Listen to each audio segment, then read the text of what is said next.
Each day before dawn, 10-year-old Cameron goes to work at a brick factory with his father and other relatives outside Kabul.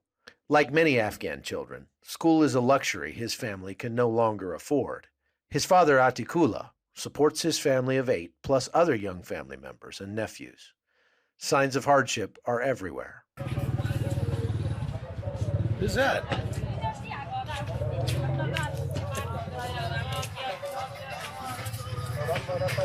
This market in downtown Kabul is probably one of the most dangerous places in this city because it's where they like to blow things up. There's a heavy security presence. This is just after Friday prayers, and I'm here just checking out the shopping scene. That's very interesting for sure. You can see kids everywhere here, begging or working any job they can. Outside the city, children as young as 5 or 6 work at brick kilns in the sweltering heat.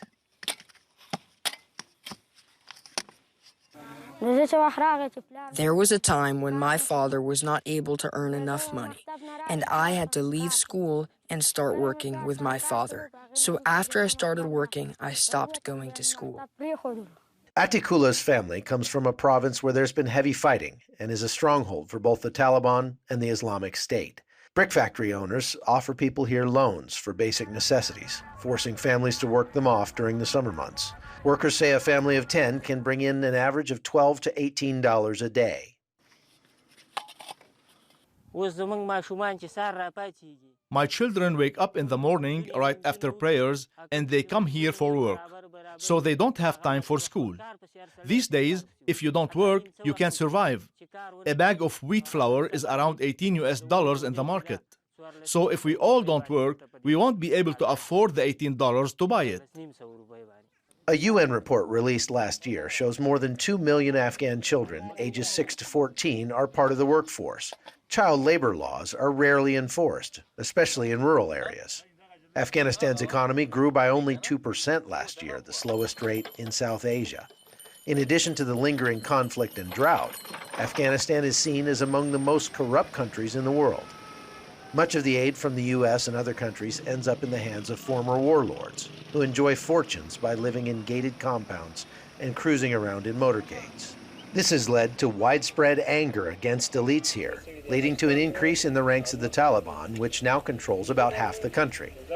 They've made headlines by negotiating with the U.S. to get foreign forces out of Afghanistan.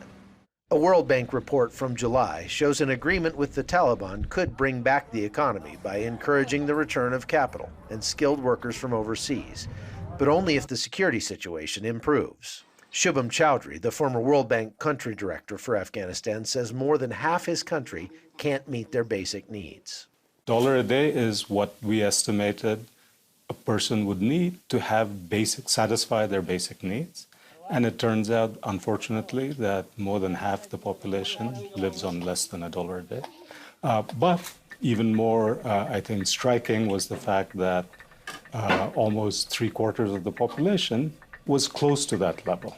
Okay, so I think the state of poverty in Afghanistan today is that it's deep and it's widespread.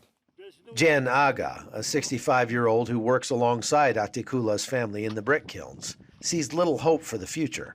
He's been working to pay off loans for more than 30 years. Unfortunately, this has turned into a family business. His 4 sons are already on the assembly line, and he expects his grandchildren and even great-grandchildren will do the same. We always think about our future, but we never know how long we'll have to live with these economic problems or when we will be able to live our own lives and breathe in freedom. Right now, we live like slaves. From Kabul, I'm Chuck Holton for CBN News.